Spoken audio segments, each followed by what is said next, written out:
Hello guys, welcome on my YouTube channel कॉम्पटेरिया। कोई भी कठिनाई मनुष्य के साहस से बड़ा नहीं, हारा वही जो लड़ा नहीं। तो गाइस, आज मैं अपना एजुकेशन पे फर्स्ट लेक्चर स्टार्ट करने वाला हूँ, क्योंकि मैंने बताया था कि मैं सीडीपी की क्लासेस भी लूँगा।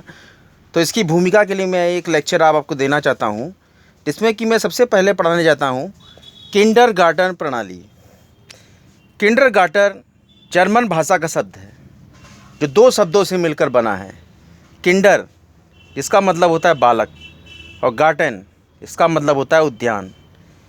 किंडरगार्टन शब्द का अर्थ है चिल्ड्रेंस गार्टन, बाल उद्यान। फ्रॉबेल ने पौधे की तुलना बालक से और माली की शिक्षक से की है। जिस प्रकार माली उद्यान के पौधों की देखभाल करके उसकी स्वाभाविक वृद्धि में सहायता देता है, उसी प्रकार शिक्षक विद्यालय में उपयुक्त वातावरण का निर्माण करके बालक के स्वाभाविक विकास में योगदान देता है। रस के अनुसार किंडरगार्टन शिशुओं के लिए एक विद्यालय है जिसमें बच्चों को उचित प्रकार से मोड़ने, चटाई बनाने, मिट्टी की मूर्तियाँ बनाने, प्रतीकात्मक खेलों तथा क्रियात्मक संगीत की वैज्ञानिक शिक्षा प्रदान की जाती है।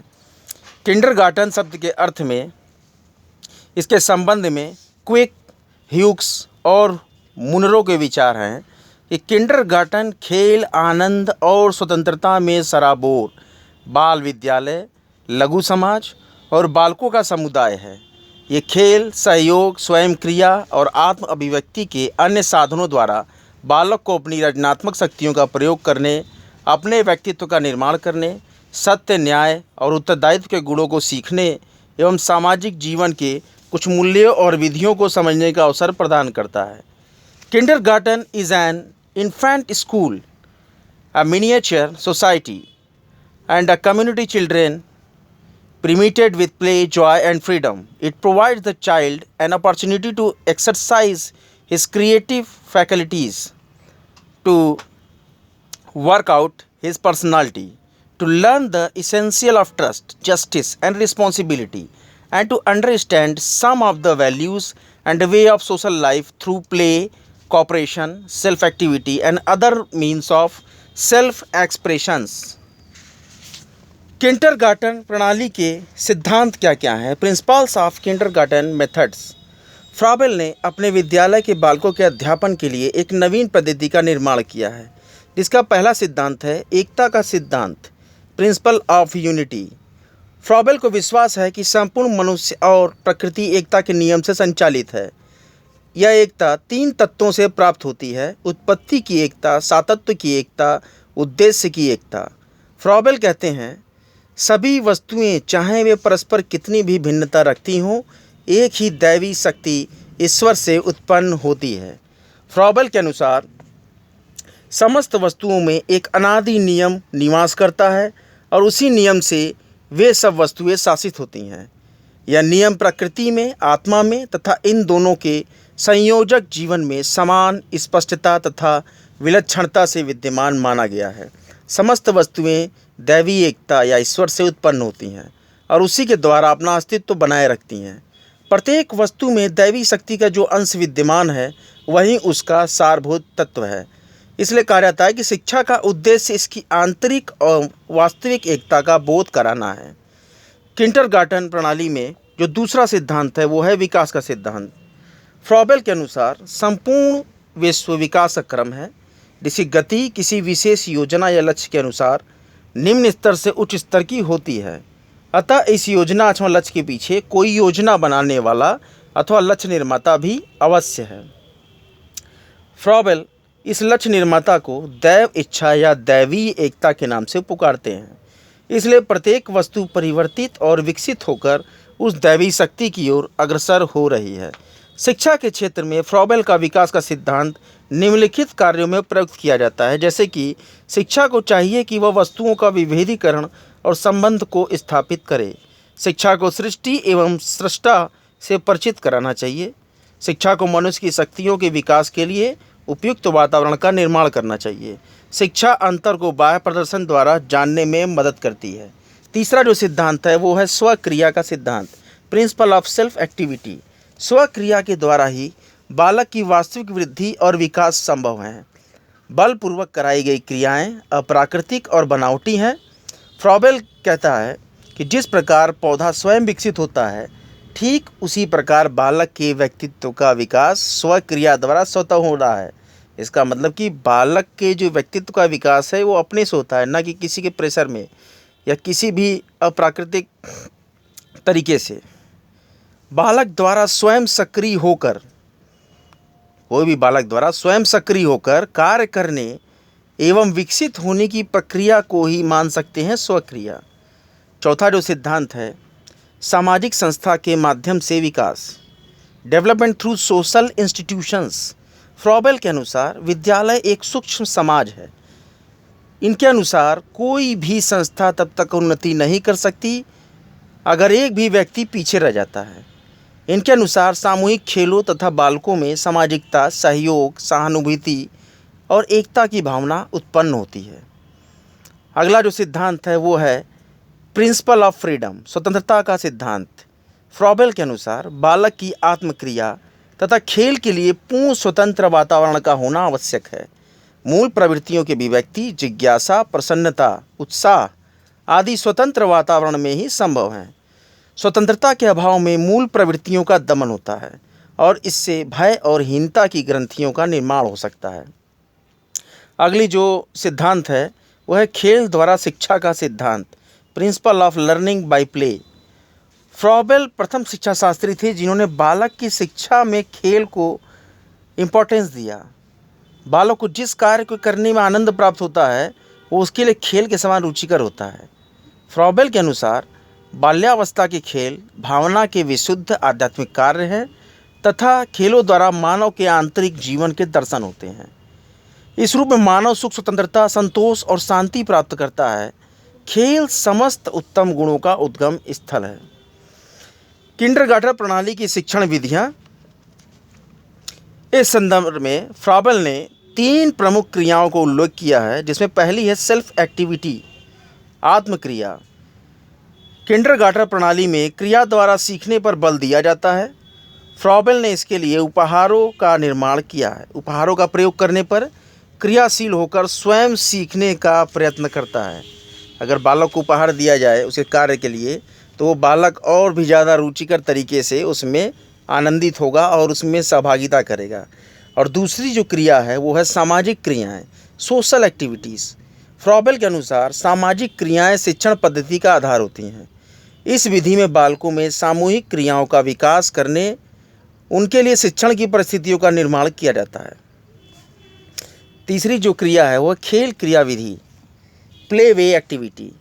खेल क्रिया विधि फ्रॉबेल की शिक्षण पद्धति का सबसे प्रमुख अंग है। फ्रॉबेल मानते थे कि शिक्षा के लिए खेल विधि से अच्छी कोई दूसरी विधि नहीं है। खेल में बालक की सहज रुचि होती है और खेल के माध्यम से वह अपनी स्वाभाविक प्रवृत्तियों का प्रकटीकरण करता है। और ऐसा कह सकते हैं कि शिक्षा का वास्तविक विकास स्वाभाविक क्रिया द्वारा ही संभव है। इसलिए खेल क्रिया विधि इस कार्य को ज़्यादा स्वाभाविक रूप से पूर्ण कर सकती है। फ्रॉबेल के कथन है कि बालक के विकास का सर्वोच्च रूप खेल ही है, क्योंकि वह स्वक्रियात्मक होता है तथा अंतःकरण का वास्तविक प्रतिनिधि है और आंतरिक आवश्यकताओं को प्रकट करने के लिए अंतःकरण का प्रतिनिधित्व करता है।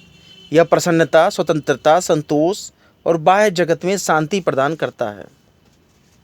किंडरगार्टन पद्धति में साधन शिक्षण सामग्री।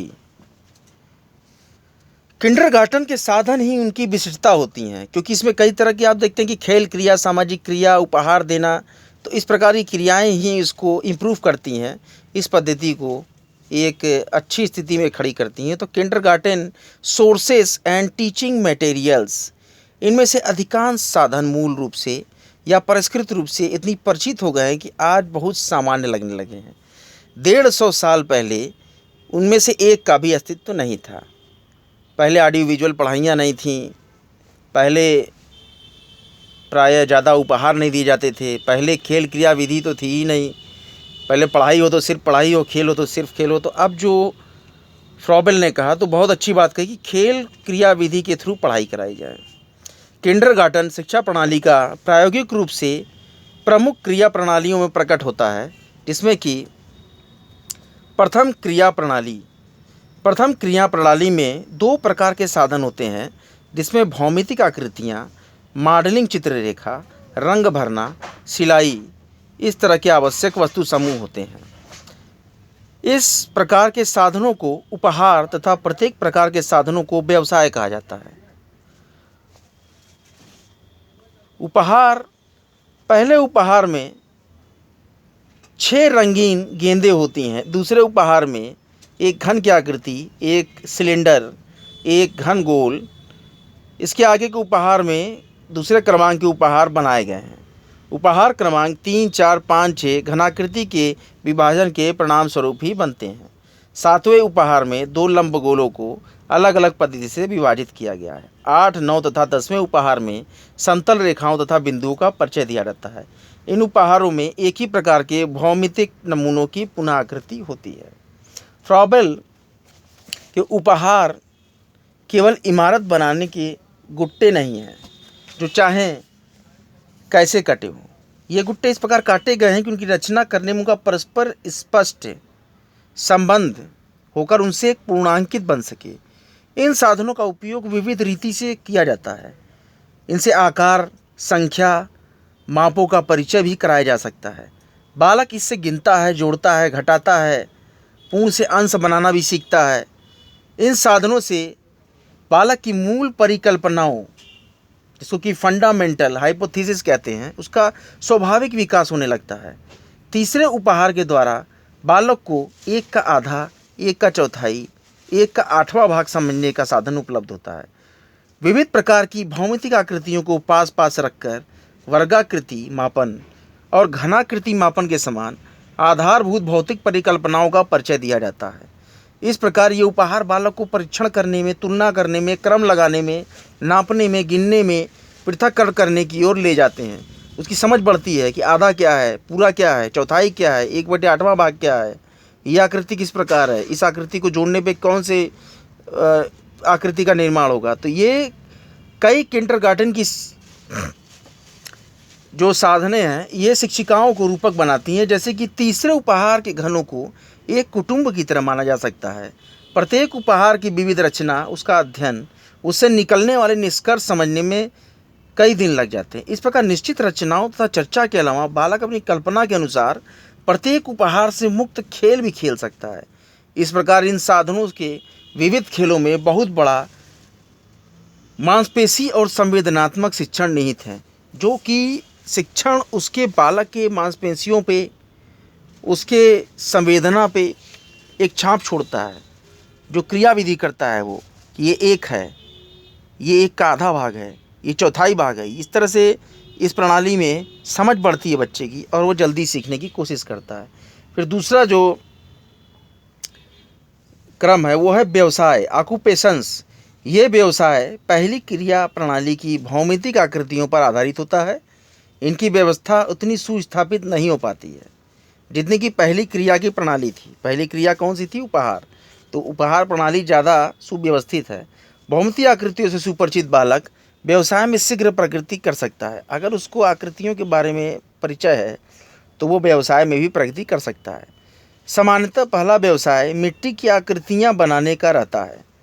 अब उसको मिट्टी की आकृतियाँ बनानी है। इसका कारण यह हो सकता है कि व्यवसाय में बालक के 2 हाथों के अलावा अन्य औजारों की आवश्यकता नहीं रहती है। वो अपने दोनों हाथों से ही मिट्टी की कोई भी आकृति बना सकता है।